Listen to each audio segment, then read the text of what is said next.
Hi guys, I'm joined today by Cindy Ragni. Cindy is an antiquarian bookseller and runs the wonderful Books of Oz store online, which specialises in Wizard of Oz books and the books by L. Frank Baum. Welcome, Cindy.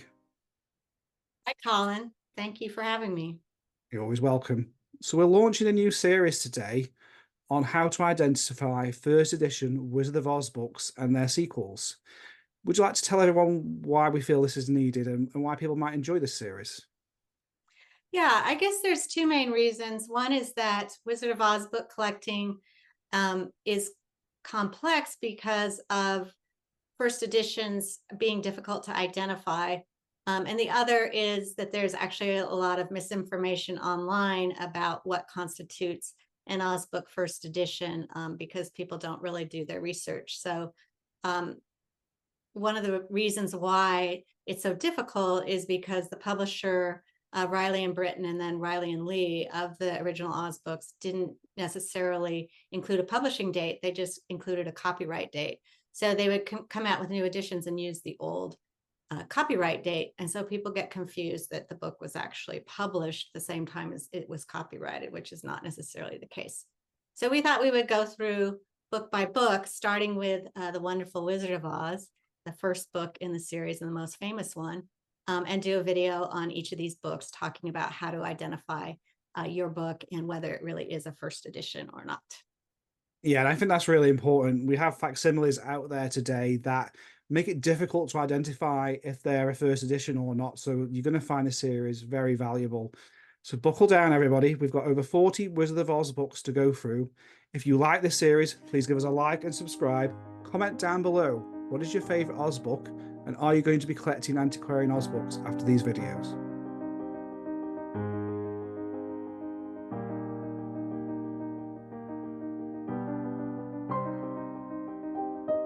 Hello. Well, I've been wanting to do a video about Wizard of Oz books for a while. There's a lot of confusion out there about identifying your edition of your Wizard of Oz books because typically the publishers didn't include the publishing dates early on. They included the copyright date, which didn't usually change very much. And so people get really confused. And I just thought I would do this video to hopefully help people understand better whether they have first editions of various books in L. Frank Baum and Ruth Plumly Thompson's Wizard of Oz series. And I happen to have several early editions of The Wizard of Oz here today, so I thought this would be a good time to start the series and show you some of these early editions. Now, the reference that I'm using for this is the most recent Wizard of Oz book collecting book, The Book Collector's Guide to L. Frank Baum. And it's by Paul Bienvenu and Robert Schmidt. Hard to find, but hopefully there'll be a new edition out soon. There's a lot of terminology in here that I won't be going into because it's quite complex, but hopefully I'll be giving you enough information to be able to know whether or not you have a first edition of a Wizard of Oz book. Okay, so let's get started with the first edition, first date of The Wonderful Wizard of Oz. Now, this was published in 1900 by George M. Hill and written by L. Frank Baum and illustrated by W. W. Denslow. They actually held a joint copyright for this book. What makes this book first edition and a first date is, first of all, the cover itself and the title and the fact that it's published by George M. Hill. And I'll show you the actual title page there. And what makes this the first date of the first edition is that in the back, if you look at the colophon, it's actually enclosed in a box and it's 11 lines, okay? You'll see that'll change in the second state that I'll show you shortly. So I actually have a second state as well of The Wonderful Wizard of Oz. You can see the cover looks pretty much the same. I should show you the back cover too, which is really nice as well.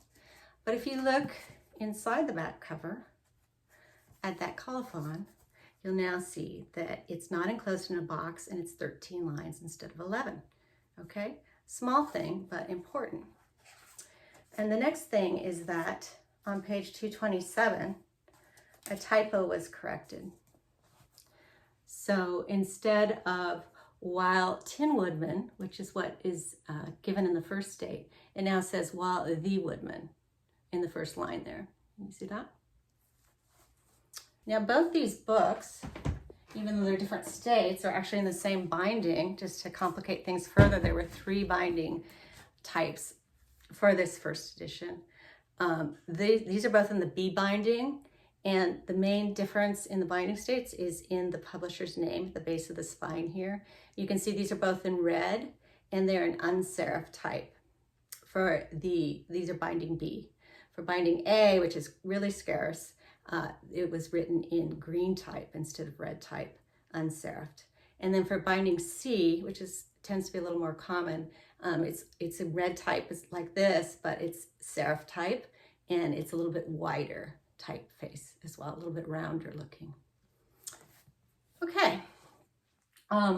Another important point is that there should be 24 color plates in this first edition, and color plates were actually added after the print, the text pages themselves, and sometimes they fall out, and the title page is considered one of the color plates. So the title page plus 23 color plates.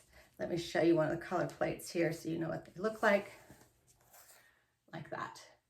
So there's color on some of the text pages as well, but it's typically one color on the page in addition to black. Okay, so what about the second edition? So the second edition actually had a new publisher, Bobbs Merrill. It started to be published about 1903, and they actually added a 1903 copyright date in it. And the first printing of the second edition has a cover like this, and it's actually now called The New Wizard of Oz. The title page is also quite different. New Wizard of Oz, and it has the Bobbs Merrill publisher there. Okay, so that's the first printing. Another change they made is they went down to only 16 color plates, including the title page. So if you have one of these, you should count the color plates and make sure they're all there. The earlier books had also a period following bomb on the spine. So this gets a little complicated again. This is actually binding A with the new wizard, the period on the spine, and it also has the Tin Woodman on the back. Okay. And then we had a second printing of the second edition. Okay. And it looked like this. They dropped the new. That's the main change. It also had 16 color plates. This is also, this is now binding B, which dropped the new, but it still has the dot. It still has Tin Woodman on the back. Okay. And then there was also, let me show you the differences in the binding at the top. You can see this is the first binding with the new, and this is binding B without the new, and then there's unserifed V. Then there's a third binding C where the V is now serifed again. Okay, so they're making all these changes as they're going along, making it quite complex. And finally, there's a third printing of the second edition, and it's typically in a binding without the Tin Woodman on the rear cover. And there's also some text changes as well, which I won't go into. Finally, the last one I'm going to show you is the third edition. It looks like this. It looks a lot like the others, right? But hopefully you can read that. It now has a new publisher. It's Donahue, M.A. Donahue.